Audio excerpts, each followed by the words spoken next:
دیکھو ایک بات ہمیشہ یاد رکھو، دنیا کے اندر قرآن سے بڑھ کر عظمت والی چیز کیا ہے؟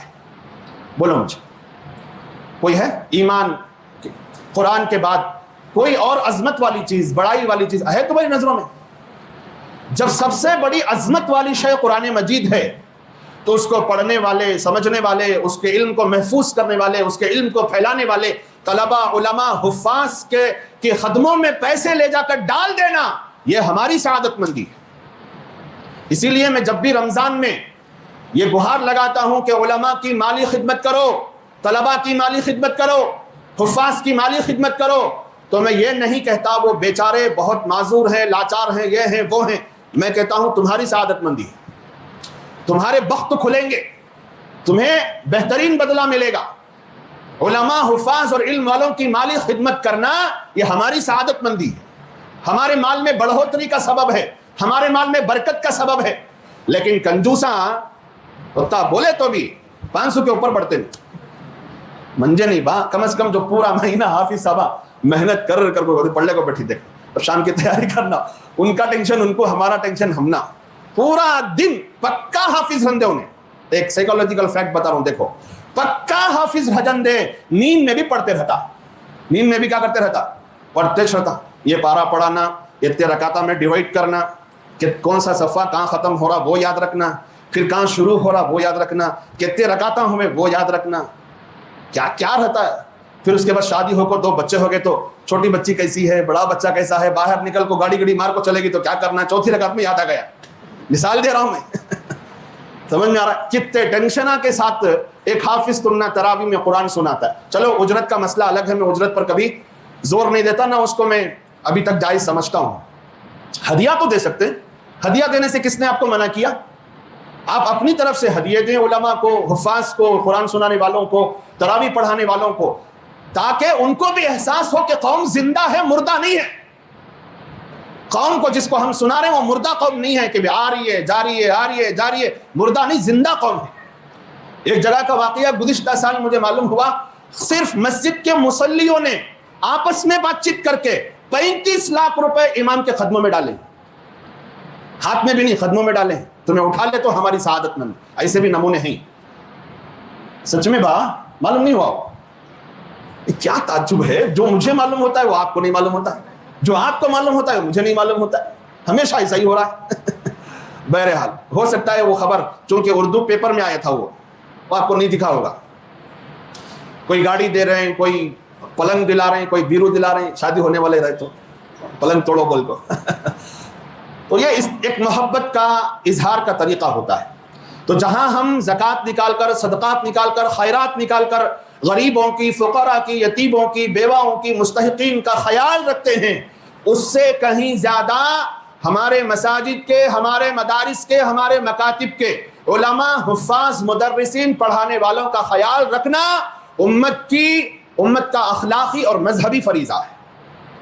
کیونکہ یہ طبقہ اگر بیچ میں سے ہٹا، 10 سال کے عرصے میں تمہاری نسلیں مرتد ہوں گی، اور پھر اور 10 سال کے عرصے میں کافر ہی کافر پیدا ہوں گے۔ یہ ایک وہ طبقہ ہے جو زمانے کے فتنوں اور تمہاری نسلوں کے بیچ سیسا پلائی ہوئی دیوار کی طرح کھڑا ہوا ہے۔ اگر یہ طبقہ علماء، حفاظ کا ہٹا تو وہ سنگم ہونے میں دیر نہیں لگے گی۔ مرج البحرین یلتقیان بینہما برزخ لا یبغیان، جیسے آپس میں 2 سمندر مل کر بھی نہیں ملتے، ویسے تمہاری نئی نسلوں اور فتنوں کے درمیان اگر کوئی آڑ ہے تو وہ علم والے علماء، حفاظ اور مدرسین اور پڑھانے والا طبقہ ہے۔ قدر کرو، میں اپنے لیے نہیں کہتا، میں پورے علماء کو، پورے حفاظ کو، جو بھی جہاں بھی جس طریقے سے بھی دین کی خدمت انجام دے رہے ہیں، وہ سوال نہیں کرتے، وہ ان کی خودداری ہے، لیکن ہمارا بھی دل اندر سے کیسے گواہی دیتا ہے کہ پورا مہینہ ہم جس کے پیچھے قرآن سنیں، آخری دن اس کو تھوڑا ہدیہ بھی نہ دے، خوش بھی نہ کرے، ایک کیسی بے وقوفی کی بات ہے، ناسپاسی کی بات ہے۔ کوئی عالم، کوئی حافظ جو پورا مہینہ محنت کر کے آپ کو قرآن تراویح میں سناتا، بہت ٹینشن کا کام ہے۔ سنو، قرآن سنانا تراویح میں بہت ٹینشن کا کام۔ میں بھی 7 سال سنایا ہوں۔ کتنے سال؟ 7 سال سنا کے چھوڑا ہوں۔ مجھے اندازہ ہے حفاظ کی تکلیفوں کا اور ان کے پریشانیوں کا، مجھے اندازہ ہے۔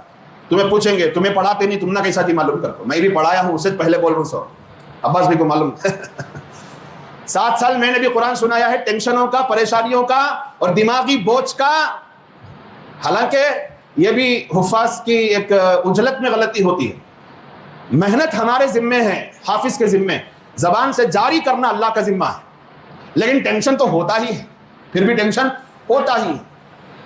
تو اتنی محنت کر کے حفاظ قرآن سناتے ہیں اور سننے میں آتا ہے چھوٹی چھوٹی مسجدوں کا حال. بڑی مسجدوں کا الحمدللہ اچھے جب بارلین کی مسجد ہے، اقصی مسجد ہے، صدیق اکبر ہے، تمہاری ابھی ذرا سنتر پیٹ کی اعظم مسجد ہے، ایسا بڑا جامعہ مسجد ہے، اعلیٰ مسجد ہے، ہمارے فیوریٹ لوگوں کی اعلیٰ مسجد ہے، اچھے موٹے موٹے ہدیے دیتی. ٹھیک ہے، دینا چاہیے، بہت اچھی بات ہے. لیکن یہ بیچارے جو چھوٹی چھوٹی مسجدوں میں محنت کر کے سنا، کیا وہ حافظ نہیں؟ حافظ ہے، کہاں بھی سنائے، 2-4 لوگوں کو سنائے، 40 لاکھ لوگوں کو سنائے، حرم میں سنائے، فاطمہ مسجد میں سنائے، حافظ ہے. اس کا مقام وہی ہے اللہ کی نظر میں جو حرم کے امام کا ہے. ہم لوگ عزت کرنا بھول گئے ہیں، احترام کرنا بھول گئے حفاظ کی. بہت دکھ کی بات ہے، یہ بہت دکھ کی بات ہے. اس لیے اس سال میں بہت سختی سے آپ حضرات کو درخواست کرنے لگا. زیادہ کیا کر سکتے ہیں، اس آرڈر تو پاس نہیں کر سکتا جی، بہت سختی سے درخواست کر سکتا ہوں کہ اپنے اپنے محلوں کے، مسجدوں کے اماموں کی، حفاظ کی، پڑھانے والے مدرسین کی کیا ہے، ان کی تنخواہوں کا خیال. دیکھو بھائی، ہر دینی خدمت انجام دینے والا مولوی، ملا، حافظ، مدرس بہت معمولی تنخواہوں پر سروائیو کر رہے ہیں، بہت معمولی تنخواہوں پر. شہروں میں تو پھر بھی قابل ذکر ہوتی ہے، گاؤں والوں کی تنخواہ پوچھے تو بولتے بھی نہیں، شرم کے مارے. ایک امام صاحب کو میں پوچھا راستے میں، آن دا وے نماز پڑھنے اترے، تو ان کو پوچھا کیا تنخواہ ہے، تو ہی بتا رہے نہیں. فورس کر کو پوچھا تو 8,000 روپے بول. میں پوچھا تمہارے گاؤں والوں کو شرم ہے کیا؟ کر نہیں ہے، کہ ہمیں کیا کرنا ہوتا، چلے گا بس. تو ویسا یہاں سوال کرنے کی ضرورت نہ پڑے. اپنی اپنی مسجد کے امام کا خیال رکھیں گے انشاءاللہ. جہاں جہاں تراویح پڑھ رہے ہیں اپنے حافظ کا خیال رکھیں گے. انہیں سوال نہیں کرنا، وہ نوبت نہیں لانا.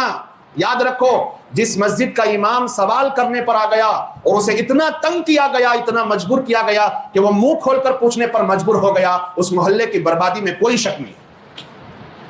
اس محلے کی بربادی میں کوئی شک نہیں. ذمہ داروں کو اس بات کا احساس رکھنا چاہیے. میں تمام مساجد کے ذمہ داروں سے ایک درخواست یہ کرنا چاہوں گا کہ کسی بھی امام کو اور کسی بھی ذمہ دار قسم کے امام کو اتنا مجبور نہ بنائیے کہ وہ سوال کرنے پر مجبور ہو جائے. جہاں نوبت آ گئی سوال کرنے کی تو سمجھو تمہاری بربادی میں کوئی شک نہیں. وقت سے پہلے خدمت کرو، وقت سے پہلے خوش کرو، دعائیں لو. غریبوں کی، ان کی، ان کی دعائیں لینی لینا چاہیے.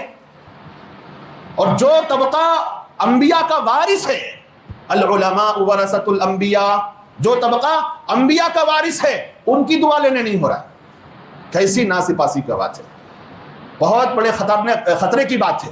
اس لیے آپ حضرات سے میرے سننے والوں سے میری گزارش، میری بات زیادہ پھیلتی نہیں ہے تو کم از کم یہ بات تو پھیلائیں کہ آج کے بعد ہم کسی امام کو کسی مجبوری کے تحت سوال کرنے نہیں دیں گے انشاءاللہ. سوال کرنے سال بھر تو ہمیں کیا بھی کر سکتے ہیں. معمولی تنخواہوں پر ائمہ کا، مؤذنین کا اور اسی طرح مدرسوں میں پڑھانے والے مدرسین کا گزران ہوتا ہے. ایک مدرسے میں، شہر ٹمکر کا مدرسہ، نامدار مدرسہ، بولے گا تو فتنہ ہوگا، نام نہیں لیے سکا بول تو نام لائر صاحب بول کو دیے سو ہو با لائر صاحب بول کو دیے، کس کا بھی نام لے انہوں کو حضرت کرو.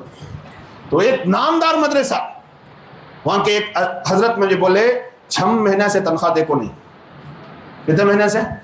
6 مہینوں کی تنخواہ دے کو نہیں. خرض لے کو قرض دار بن کر میں اب تو ایسا خیال آتا ہے میرے دل میں، سچی بول رہا ہوں مولانا، کئی کو تو بھی یہ لائن میں آیا کہ میں ہی کر کو. اب انہوں بچوں کو بنائیں گے، ان کے مرد بچے ہی 2 مرد بچے ہیں، ایک بھائی کو بچی ہے، کیا مرد بچوں کو حافظ عالم بنائیں گے انہوں؟ یہ درگتی کون بنا رہی سو؟ مدرسے کے ذمہ دارہ، مدرسے کے مدرسین کی یہ حالت بنا دیے ہیں کہ کوئی استاد اپنے بچوں کو حافظ عالم بنانے کے بارے میں نہیں سوچ پا رہا ہے. چند ٹھیکریوں کا غلام بنا کے رکھ دیے. ان کے باپ کا مال بولنا ویسا کرتی، قوم کا مال، امت کا مال خالی اٹھا کو مہینے کو دینے کے واسطے ان کے پیٹ میں درد ہے. یہ ایک مدرسے کی بات نہیں کر رہا ہوں، کئی مدارس کی بات ہے یہ. اور معاف کریں، یہ بات بولنے کے واسطے بھی لوگ ڈرتی ہیں، اور تم نہ معلوم میں کسی کے باپ سے ڈرتا ہے.